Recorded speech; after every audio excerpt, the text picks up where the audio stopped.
اور تم سب خرچ کرو اس چیز سے جو اللہ نے تمہیں عطا فرمایا ہے، اس سے پہلے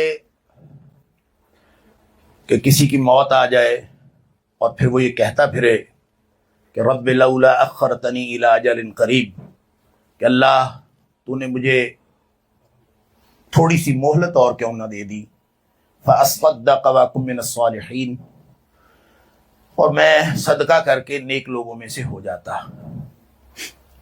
صدق اللہ العظیم۔ اللہ کریم نے اس دنیا میں ہمیں امتحان کے لیے بھیجا ہے، اور امتحان ہر اس چیز کا ہے جو اللہ نے ہمیں عطا فرمائی۔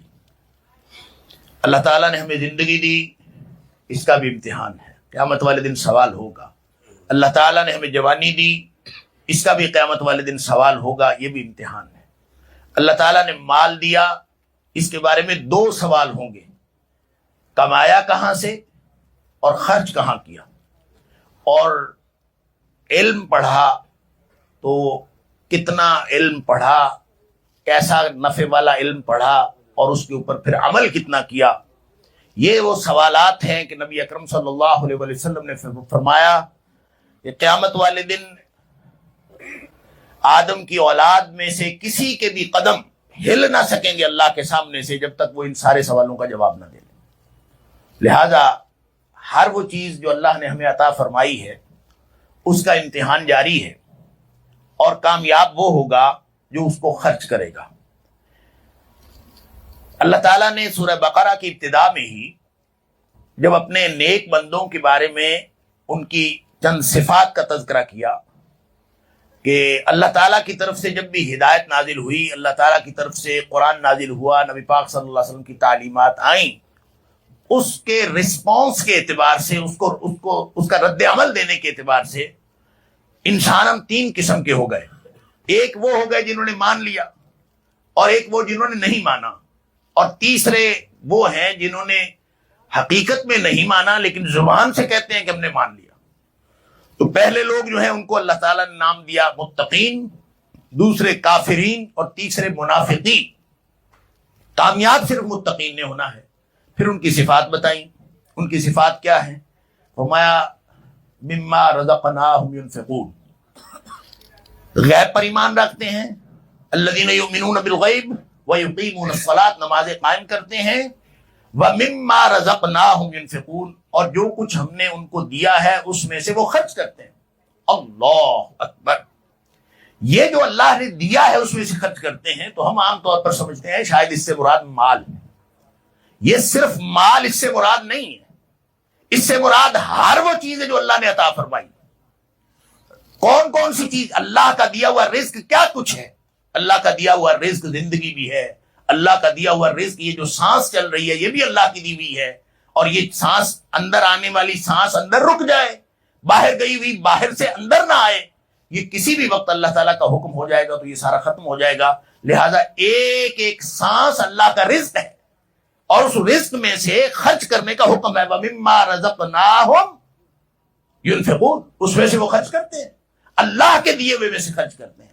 گویا ایک جو مومن ہوتا ہے اس کی زندگی کا رنگ ڈھنگ، اس کی زندگی کا طریقہ یہ ہوتا ہے کہ وہ ہر لمحہ اللہ کی دی ہوئی نعمت کو اللہ کے راستے میں خرچ کرنے کی کوشش کرتا ہے، بھلے وہ اس کی اپنی زندگی ہو، بھلے وہ اس کی صلاحیتیں ہوں، بھلے وہ اس کا وقت ہو، بھلے وہ اس کی اولاد ہو، بھلے وہ اللہ کا دیا ہوا مال ہو، جو کچھ بھی اللہ تعالیٰ نے عطا کیا ہے وہ ہر وقت اللہ کے راستے میں خرچ کرتا ہے۔ جو پہلے درجے کے، جو پہلے قسم کے لوگ ہیں جن کے لیے اللہ نے فرمایا اولئک علی ھدی من ربہم واولئک ھم المفلحون، جو لوگ، یہی لوگ ہیں جو ہدایت پر ہیں اپنے رب کی طرف سے، اور یہی کامیاب ہوں گے۔ کامیاب لوگوں کی پالیسی یہ بتائی، ان کی حکمت عملی یہ بتائی، ان کے صفات یہ بتائیں کہ وہ ہر وقت خرچ کرتے ہیں۔ لہذا دنیا میں 2 طرح کے لوگ ہمیں دیکھنے کو ملتے ہیں، خاص طور پر اشیاء، معاملات، چیزیں، نعمتیں، مال، جو کچھ اللہ نے دیا ہے اس کے بارے میں 2 قسم کے رویے ہمیں ملتے ہیں۔ ایک رویہ تو یہ ہے کہ جو کچھ اللہ نے دیا ہے اس کو محفوظ کر لیا جائے، اس کو اپنی خواہش نفس کے مطابق خرچ کیا جائے، اور انسان اپنی خواہش نفس کے مطابق زندگی گزارتے ہیں۔ ایک طریقہ تو یہ ہے۔ لہذا جب انسان اپنی خواہش کے مطابق زندگی گزارنے کی کوشش کرتا ہے تو سب سے زیادہ جو اس کو فکر ہوتی ہے، اور سب سے زیادہ جس فکر کے تحت وہ زندگی گزارتا ہے، وہ یہ کہ وہ زیادہ سے زیادہ مال اکٹھا کر لے۔ یہ خواہش ہی اللہ نے ایک ایسی بنائی، اور پھر اس سے اس کا پیٹ نہیں بھرتا، یہ کماتا رہتا ہے، اور پھر وہ بائی ہوک کر کرک آنا چاہیے، بس کہیں سے بھی آئے۔ نبی پاک صلی اللہ علیہ وسلم نے فرمایا، آپ نے تو حدود بتا دی، یہ حلال ہے یہ حرام ہے، لیکن آپ نے فرمایا کہ لَيَأْتِيَنَّ عَلَى النَّاسِ زمان، لوگوں کے اوپر ایک وقت آئے گا، ایک دور آئے گا کہ لا يبالي المرء ما اخذ منه من الحلال ام من الحرام، آدمی کو اس بات کی پرواہ ہی نہیں ہوگی کہ جو وہ کھا رہا ہے وہ کہاں سے آ رہا ہے، حلال آ رہا ہے یا حرام آ رہا ہے، بس آنا چاہیے۔ اس معیشت کو جو صرف کمانے کی اور آ جانے کی اور اپنے کھاتے میں اپنے خزانے میں جمع کر لینے کی معیشت ہے، اس کو دنیا میں سودی معیشت کہا جاتا ہے۔ یہ کسبی معیشت ہے، ہر صورت میں آپ نے مال کمانا ہے، کسی کو آپ نے پیسے دینے ہیں تو اس پیسوں کا کرایہ لینا ہے، اس کا نام سود ہے۔ لہذا کسی کو بھی آپ نے 1 روپیہ بھی نہیں دینا جب تک آپ اس سے کوئی فائدہ حاصل نہ کریں۔ کسی کو قرض دینا ہے تو قرض کے اوپر مدت کے عوض آپ نے اس کا کرایہ لے لینا ہے، اس کا نام سود ہے۔ الا حاصل قیاس جو سودی معیشت والا ہے اور ہر لمحہ سوچتا ہے میں اس میں کماؤں گا کیا، لہذا اس نے ہمارے ذہنوں کو بھی ایسا آلودہ کیا کہ آج اگر کوئی شخص قرض حسنہ دے دے، اللہ، قرض حسنہ کا مطلب یہ ہوتا ہے کہ آپ کسی کو بغیر کسی منافع کے اور بغیر کسی دنیاوی فائدے کے صرف اللہ کی رضا کے لیے آپ اس کو قرض دے دیتے ہیں کہ جب آپ واپس کر سکیں آپ خوشحالی تک واپس کر دیجیے۔ یہ جب قرض حسنہ ہم آج کے دور میں کوئی شخص دیتا ہے تو پھر وہ 1000 باتیں 1000 خدشے اس کے ذہن میں آتے ہیں۔ وہ کہتا ہے آج کل تو انفلیشن بہت زیادہ ہے، میں اگر 1 سال 2 سال قرضہ اس کو دوں گا تو میرے پیسے تو آدھے رہ جائیں گے افراط زر کی وجہ سے، اور وہ اس قدر پریشان ہوتا ہے کہ وہ اپنا پھر لوگ جو ہے قرض دیتے ہیں، وہ کہتے ہیں سونے کے قرض دوں گا، سونے کی قیمت پہ قرض دوں گا، جو سونے کی قیمت ہوگی وہی لوں گا، اپنے پیسے کو محفوظ کرنے کی کوشش کرتا۔ یا پھر وہ کہتا ہے میں ڈالر دے دوں گا، ڈالر دوں گا، ڈالر لوں گا، تاکہ اس میں جو افراط زر انوالو ہے، اس کی پیسے کی ڈی ویلیویشن ہے، وہ کم از کم اس کو اس کے پیسے کو کم نہ کرے۔ یہ پریشانی ہوتی ہے، یہ انسانوں کی ذہنیت بن گئی ہے۔ اور یہ کیوں بنی ہے؟ یہ اس لیے بنی ہے کہ دنیا میں ایک ہی ہوس ہے کہ پیسہ کما لیا جائے، پیسہ کما لیا جائے، پیسہ کما لیا جائے، جس بھی طریقے سے پیسہ آتا ہے اور پیسے کو کما کے محفوظ کر لیا جائے۔ جبکہ جو اسلام نے ہمیں معیشت دی ہے وہ انفاقی معیشت ہے، خرچ کرنے کی معیشت۔ فرمایا دیتے ہم ہیں، مما رزقناہم، دیتے ہم ہیں۔ آدمی سمجھتا ہے میں نے کمایا ہے، بس یہ فرق ہے، یہ سوچ۔ آدمی سمجھتا ہے میں نے محنت سے کمایا۔ قارون نے بھی یہی کہا تھا کہ میں نے یہ جو دولت کمائی ہے علی علم عندی، میں نے اپنے ہنر سے کمائی ہے، میں نے کوشش کی ہے، میں نے محنت کی ہے۔ اور جو مومن ہوتا ہے وہ اپنا ہر عمل، اپنی ہر خوبی وہ اللہ کی طرف اس کو منسوب کرتا ہے، اور اس کو معلوم ہے کہ مجھے عطا کرنے والا وہ ہے، اور اللہ فرماتا ہے ہم دینے والے ہیں۔ وہ اللہ کے دیے ہوئے میں سے خرچ کرتا ہے۔ اب وہ دیا ہوا کیا ہے؟ صرف مال نہیں ہے، میں نے عرض کیا ساری نعمتیں جو اللہ تعالیٰ نے دی ہیں اس کو خرچ کرنے والا جو ہے مومن، یہ وہ ہوتا ہے جو اس کو خرچ کرتا رہتا ہے۔ کیوں؟ اس لیے کہ اس کو معلوم ہے آج اگر میں سنبھال کے رکھوں گا تو اس کا نتیجہ یہ ہوگا کہ میری نسلیں اس کو کھائیں گی، اور میں اگر استعمال کر لوں گا تو وہ میرا ہے، اور اگر میں اس کو خرچ کر دوں گا اللہ کے راستے میں تو یہ آخرت میں میرے خزانے میں جمع ہو جائے گا۔ اللہ اکبر۔ لہذا بچا وہ ہے جو آپ نے اللہ کے راستے میں دے دیا، وہ نہیں بچا جو آپ نے اپنے بینک اکاؤنٹ میں جمع کر لیا۔ نبی پاک صلی اللہ علیہ وسلم نے فرمایا کہ آدمی میرا مال میرا مال، ہر شخص یہ کہ مالی و مالی، میرا مال میرا مال، ہر شخص کو یہی ہے نا، میں نے دولت کمائی، میری پراپرٹی، میرا سب کچھ۔ اللہ اکبر۔ نبی کریم صلی اللہ علیہ وسلم نے فرمایا اس کا مال صرف وہ ہے جو اس نے کھا لیا اور ہضم کر لیا، پہن لیا اور پرانا کر لیا۔ جو تن کے کپڑے ہیں وہ اس کے ہیں، جو اس نے کھا لیا ہے وہ اس کا ہے، اور جو چھوڑ گیا ہے وہ تو باقی لوگوں کا ہے.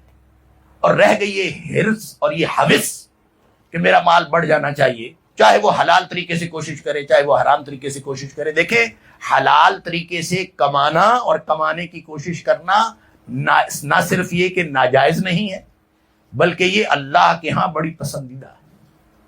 یہ کوشش اور یہ محنت کہ میں حلال طریقے سے کماؤں، وہ حرام طریقے کی طرف نہیں جاتا. وہ ہر وقت یہ سوچتا ہے کہ میرا اللہ مجھے دیکھ رہا ہے، میں نے کوئی حرام طریقہ اختیار نہیں کرنا. لہٰذا اگر کوئی حلال طریقے سے اپنی احتیاج ختم کرنے کے لیے محنت کرتا ہے تو نبی اکرم صلی اللہ علیہ وسلم کے ایک فرمان کے مطابق یہ بھی فی سبیل اللہ ہے، یہ بھی اللہ کے راستے میں ہے.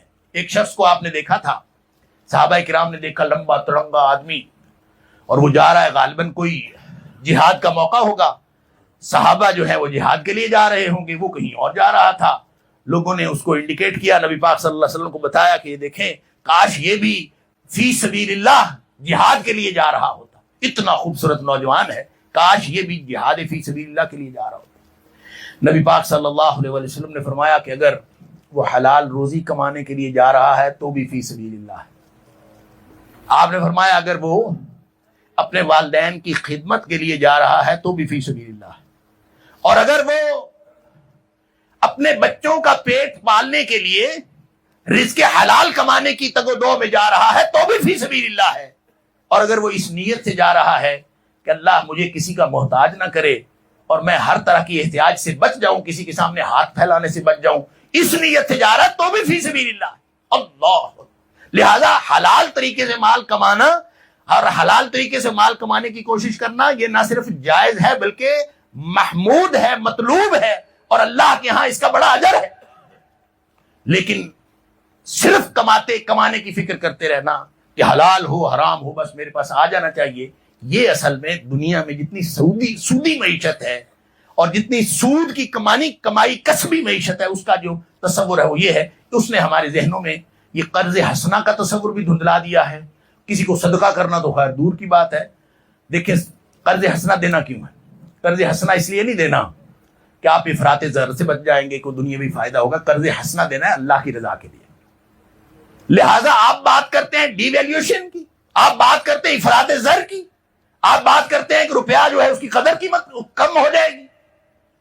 اللہ تعالیٰ نے قرآن میں پتہ کیا فرمایا کہ جو مسلمانوں کی اہل ایمان کی معیشت ہوتی ہے وہ یہ کرتے ہیں کہ قرض حسنہ دیتے ہیں، اور پھر جو مدت مقرر کی ہوتی ہے، اللہ اکبر، فرمایا کہ اگر کوئی مدت مقررہ پر نہ واپس دے سکے تو سودی معیشت کہتی ہے کہ اس کے اوپر سود اور لگا دو.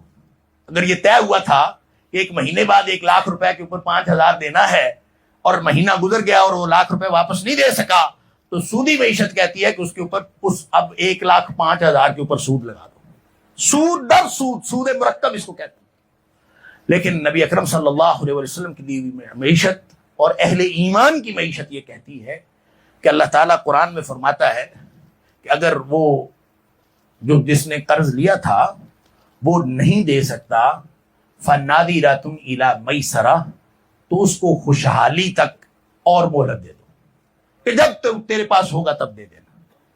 پھر فرمایا وَأَن تَصَدَّقُوا خَيْرٌ لَكُمْ، ویسے ہی صدقہ کر دو تو اور زیادہ بہتر ہے. یعنی یہ طے کر لو میں نے لینا ہی نہیں. وَأَن تَصَدَّقُوا خَيْرٌ لَكُمْ، دیا تھا قرض، وہ کہتے ہیں سود لگاؤ اور سود در سود لگاؤ. یا اللہ فرماتا ہے کہ جو دیا تھا وہ اگر وہ نہیں دے سکتا اس کو خوشحالی تک مہلت دے دو، ویسے ہی صدقہ کر دو تو اور زیادہ بہتر ہے. تنگ دست آدمی اس کو چھوڑ دو. زمین آسمان کا فرق ہے، متضاد سوچ ہے. لہذا اگر یہ سوچ اپنے اندر ڈیولپ کر لی جائے تو نتیجہ اس کا وہ نکلتا ہے جو نبی پاک صلی اللہ علیہ وسلم نے فرمایا، ما نقصت صدقۃ من مال. آدمی کی جیب میں 100 روپیہ ہے، اس 100 روپے میں سے 10 روپے اللہ کے راستے میں خرچ کر لیتا ہے، بظاہر تو 90 روپے رہ گئے.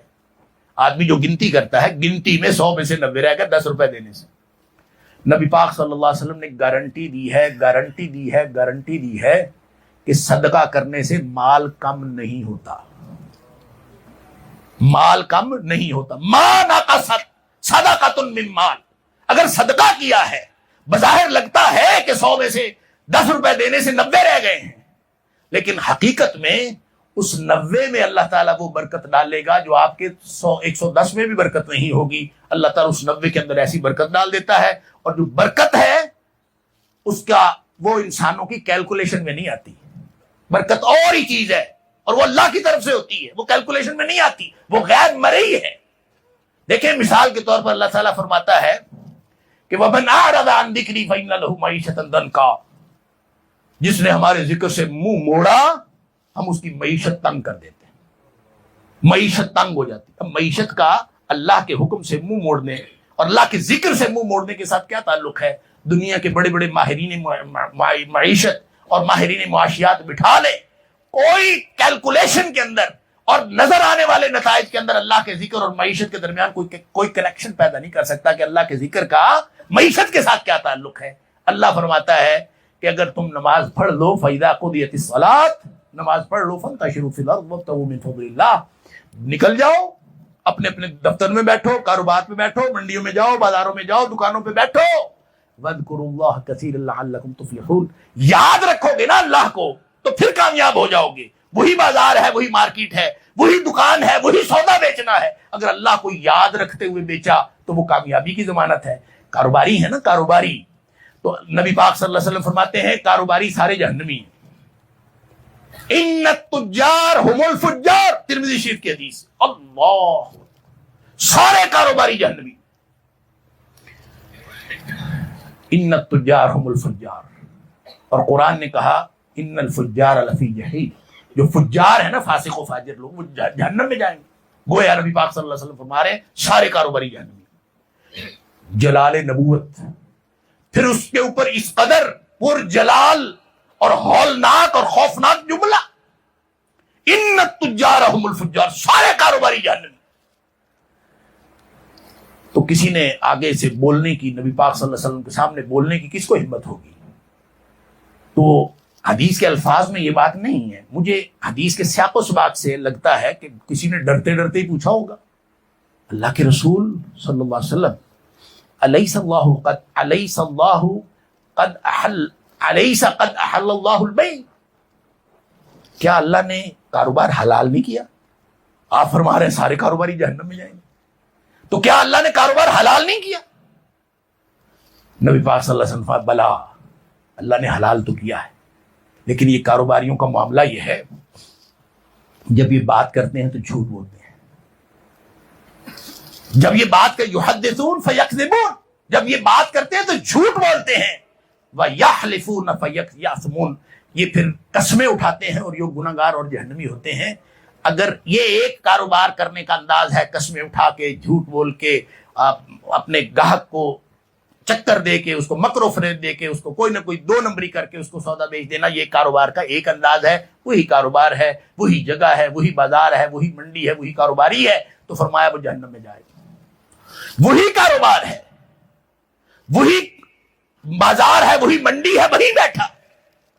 نبی پاک صلی اللہ علیہ وسلم فرمایا التاجر الصدوق الامین, جو سچا اور دیانتدار تاجر ہے, بھلے اسی منڈی میں بیٹھا ہے, سچائی کے ساتھ اور دیانت کے ساتھ کام کر رہا ہے. فرمایا مع النبیین والصدیقین والشہداء یوم القیامہ, یہ قیامت کے دن نبیوں, صدیقوں اور شہیدوں کے ساتھ ہوگا. کاروبار وہی ہے, ایک طرح کیا تو نبیوں, صدیقوں, شہیدوں کا ساتھ مل گیا, دوسری طرح کیا جہنمی ہو گیا. اللہ تعالیٰ معاف فرمائے. اس کا مطلب یہ ہوا جو کچھ اللہ نے دیا ہے اور جو کچھ آپ نے محنت کرنی ہے, اس کو اگر اللہ کی مرضی سے استعمال کیا تو انشاءاللہ جنت ہے, اگر اس کو اپنی مرضی سے استعمال کیا تو پھر اللہ تعالیٰ معاف فرمائے, پھر جہنم کی طرف. یہی امتحان, یہی نتیجہ ہے. لہذا جتنا کچھ اللہ نے عطا کیا ہے, سورہ منافقون کی آخری سیکنڈ لاسٹ آیت میں نے آپ کے سامنے تلاوت کی تھی شروع میں, کہ خرچ کر لو, وانفقوا مما رزقناکم من قبل ان یاتی احدکم الموت, اس سے پہلے خرچ کر لو کہ کہیں موت آ جائے کسی کو اور پھر مہلت نہ ملے اور اللہ کو کہتا پھرے یا اللہ مجھے تھوڑی سی مہلت دے دے, فاصدق واکن من الصالحین, میں اب صدقہ کر کے نیک لوگوں میں سے ہو جاؤں. صدقہ مرتے وقت کا صدقہ اللہ قبول نہیں کرتا. مرتے وقت کا صدقہ, جب تو آپ کے پاس کچھ ہے ہی نہیں, وہ اب مال آپ کا رہا ہی نہیں, آپ تو اس دنیا سے جا رہے ہیں.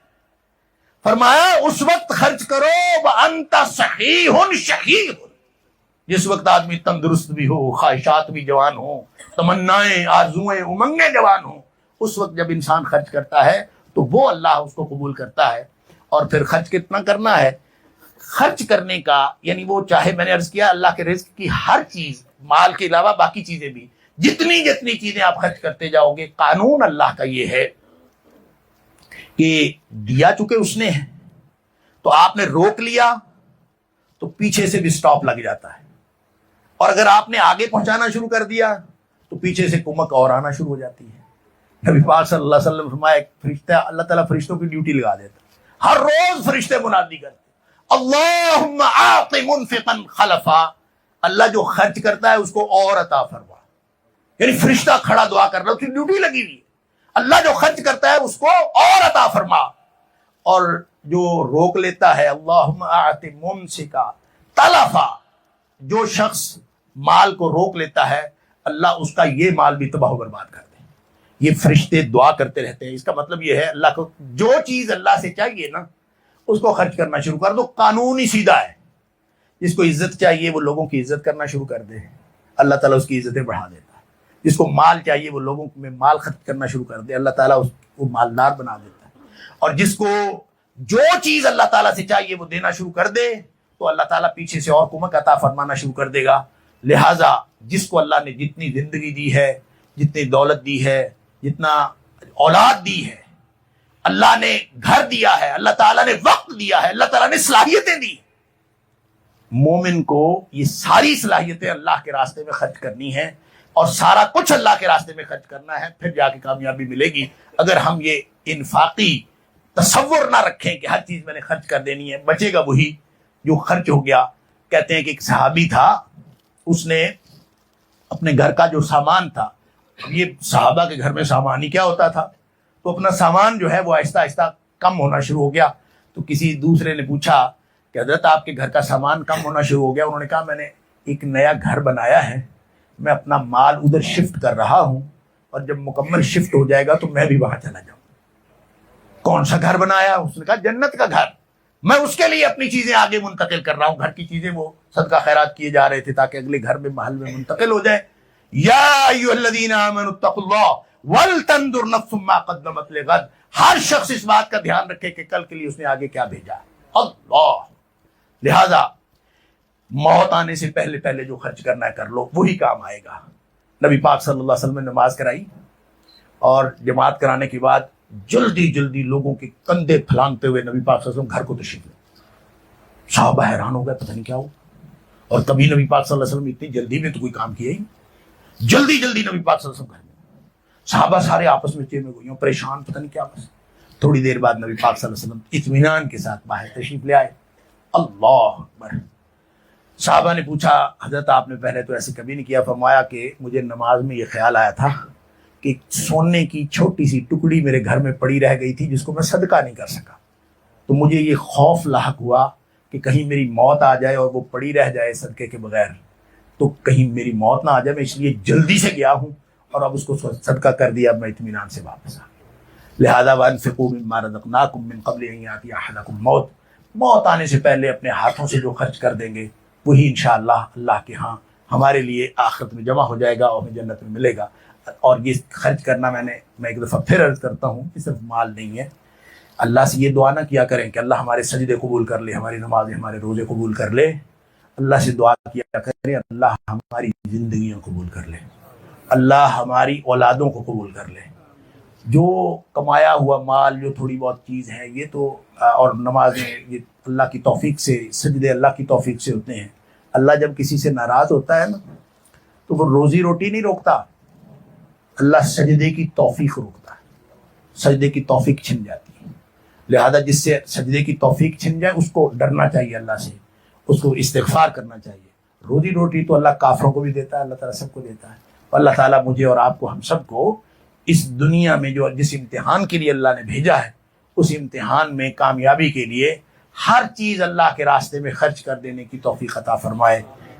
وآخر دعوانا